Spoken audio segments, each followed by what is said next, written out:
14. We are now going to look at understanding proportional relationships. So when baking, the ratios of ingredients is important to maintain.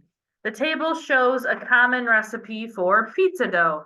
Too much or too little of any one ingredient will not create a good dough.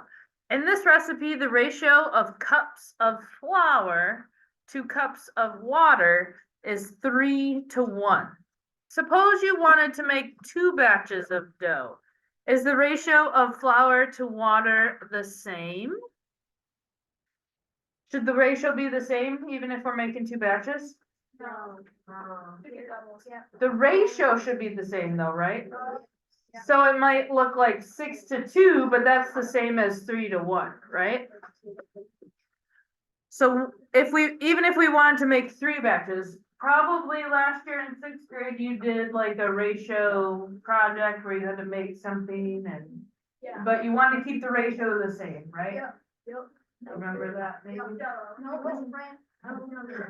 All right, so the bar diagrams show the relationship between flour and water for different batches of dough. In each batch, 3 equal size sections represent cups of flour, and 1 section of the same size represent cups of water. So 1 batch, 2 batch, 3 batch, that's all pretty okay, right? So instead of 3 cups and 1 cup for 2 batches, we would need 6 cups and 2 cups.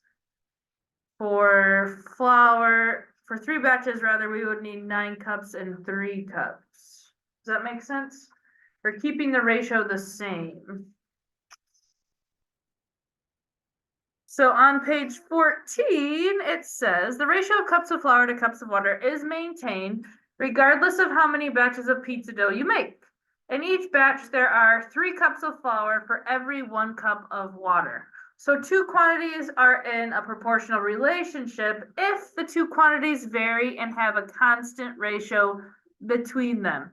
For example, if a recipe calls for 2 cups of flour for every 1 cup of sugar, the ingredients are in a proportional relationship because while the number of cups of flour or sugar can vary, the ratio of cups of flour to sugar is a constant 2:1.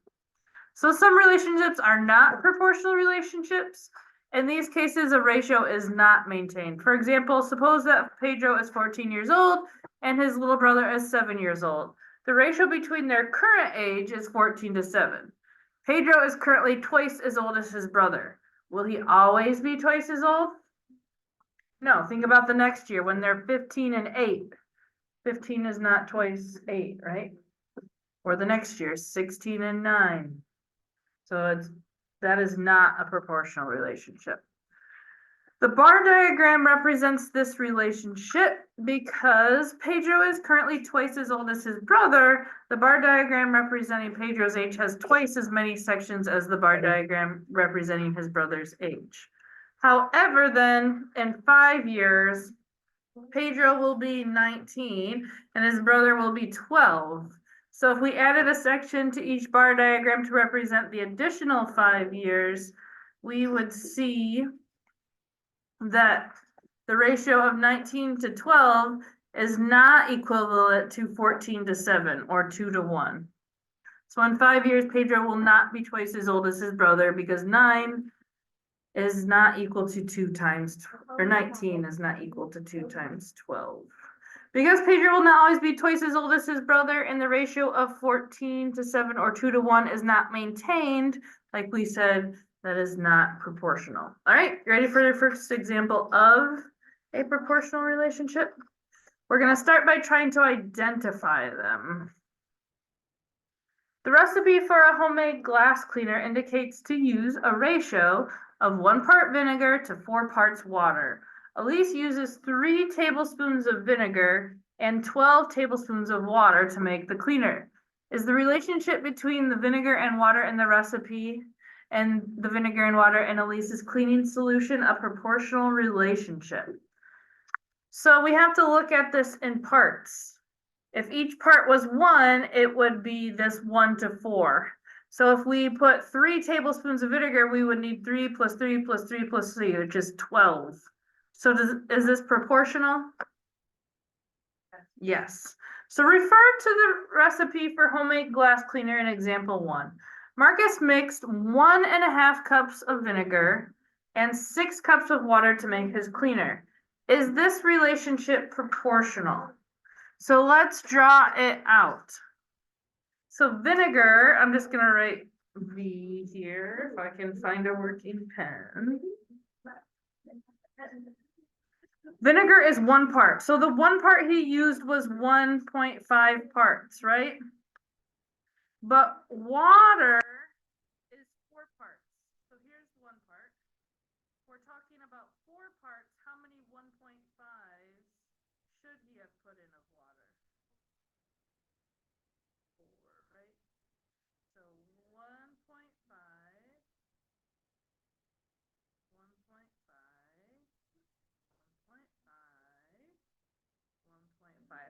Is this 6?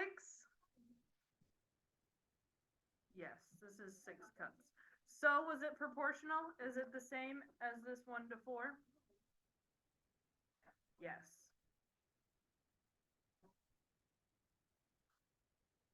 So we are going to say yes. And here is our explanation right here. Okay.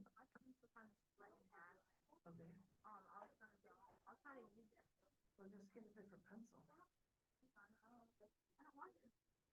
All right, page 16. Got one more example here. A 5-mile taxi ride in one city costs Ayana $25. A 4-mile taxi ride in a different city costs $18. Assume the cost in each city is the same amount per mile.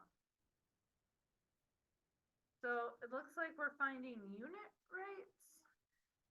Is the relationship between the number of miles and the total cost between the 2 cities a proportional relationship? Explain. So they drew this diagram. So remember, to figure out our unit cost, our cost per mile, we would say 25 divided by 5. Here, each section, so it costs $5 per mile. That's the unit rate or the unit cost. In the second city, it costs $18 to travel 4 miles. So 18 divided by 4, they're telling us is $4.50. So in the second city, it costs $4.50. So the ratios for the 2 cities are not equivalent. In the first city, so they're comparing the unit rates. In one, it costs $5 a mile, and the other, it costs $4.50. So because the ratios are not equivalent, it is not a proportional relationship. So this is very important. We're going to find the unit rates and compare. If they're not equivalent, it's not proportional. Are you ready to find some unit rates? One type of yarn costs $4 for 100 yards. Another type of yarn costs $5 for 150 yards. Is the relationship between the number of yards and the cost a proportional relationship between the 2 types of yarn? So we're comparing unit rates to see if they're the same or different. So we want cost per yard, right? So we would say 4 divided by 100. 400ths is literally 0.04, right? We would move the decimal 2 places to the left if we're dividing by 100. 5 divided by 150 might be a little bit different. You can bust out your calculator if you want to. 5 divided by 150 is not the same. So 300ths repeating. That 3 is going to go on forever. So is this proportional? No. 400ths does not equal 0.03 repeating.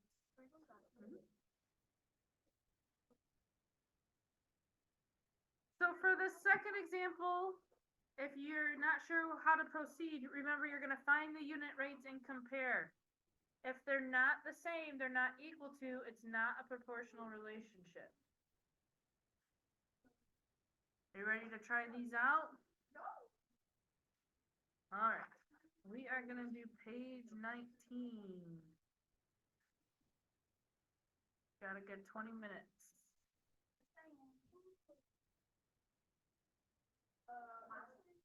1 through 7. This is page 19.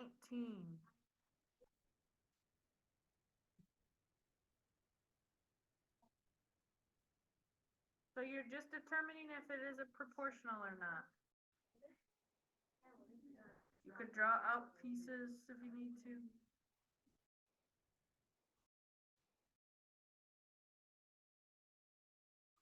All right, guys, turn your voices off, get busy. You got 20 minutes to try these 7 problems. 7, 1 through 7.